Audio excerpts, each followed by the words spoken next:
Streep, hello. You and I. Hi, Meryl Streep.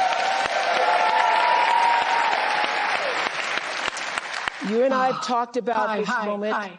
How are you feeling? How are you feeling about the momentum? Oh, man. This has been overwhelming to have the privilege to sit in and listen to the testimony of the people here. Hello, President Harris. Oh. Yeah.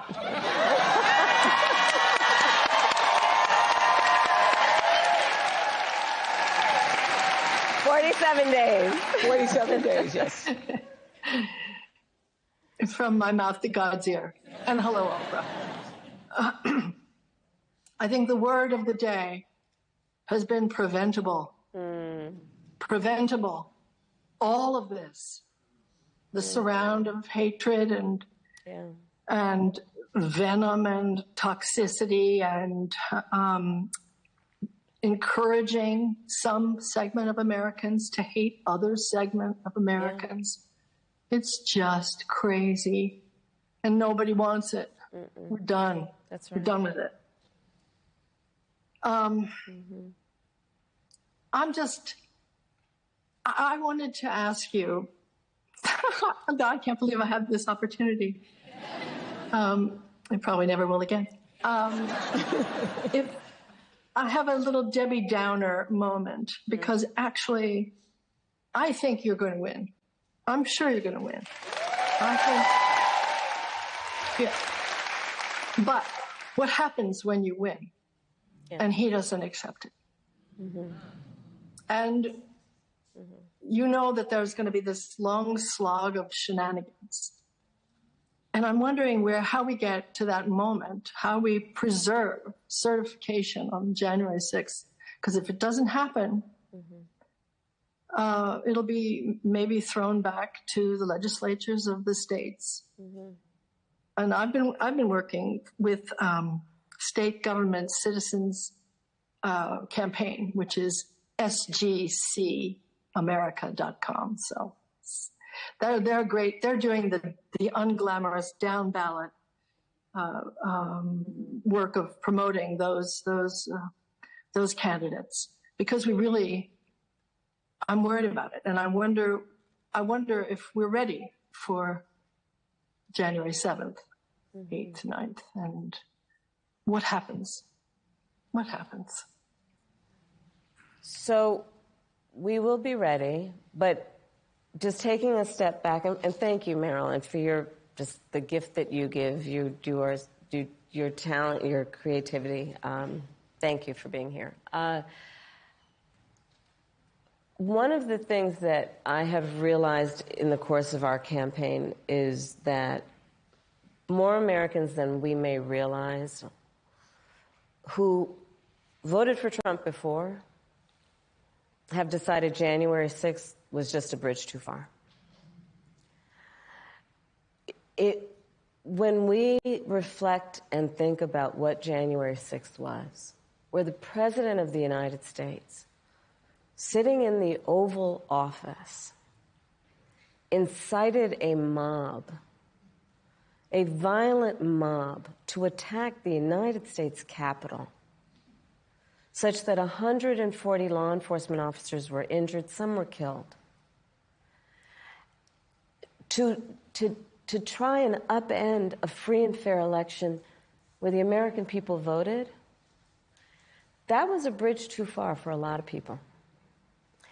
And we have sadly now seen how far he could go. And I think there is absolutely no tolerance whatsoever for the vast majority of Americans for that. And they've seen the lies. They understand, for example, almost every court case, I think every court case where he's challenged an election, he lost. I said on the debate stage, look, because he's having a very difficult time, obviously, processing the fact that 81 million people fired him. Right? But, so there is that it really was a bridge too far for so many people that they are not willing to repeat. But the other piece of it is the lawyers are working. it's very important that we all speak to our friends and our neighbors about misinformation and help them now see how it occurs, where it is occurring. It is important that we stand up for the integrity of poll workers and people who are working on election day. And that we also, and this is critically important, that we ask people to be alert about mis and disinformation, and we ask them, do not be afraid to vote. Because I think there is also something quite insidious about these attacks on the electorate in these various forms that are intended to convince people that their vote won't matter. And in that way, there's a little bit of reverse psychology going on here, and let's just make sure nobody falls for it. Your vote does matter, and we cannot let anyone ever take our power from us. We can never let anybody silence us. And when we get those votes out, starting soon, early voting is already going to start this week, I think, through November 5th, and let's make sure everyone votes, and we are going to have a good election day. We're going to fight for the integrity of the people's voice and for our democracy. And, you know, I'll just mention earlier, a couple of folks talked about what this means in terms of the world. You know, as vice president, I've met over 150 world leaders, presidents, prime ministers, chancellors, and kings. And the thing about representing the United States of America is when we walk in those rooms around the world, we have historically and traditionally been able to walk in those rooms chin up, shoulders back, with the self-appointed and earned authority to talk about the importance of democracies. People around the world are watching right now. Because you see, the thing about walking into a room and being a role model is people watch what you do to see if it lines up with what you say.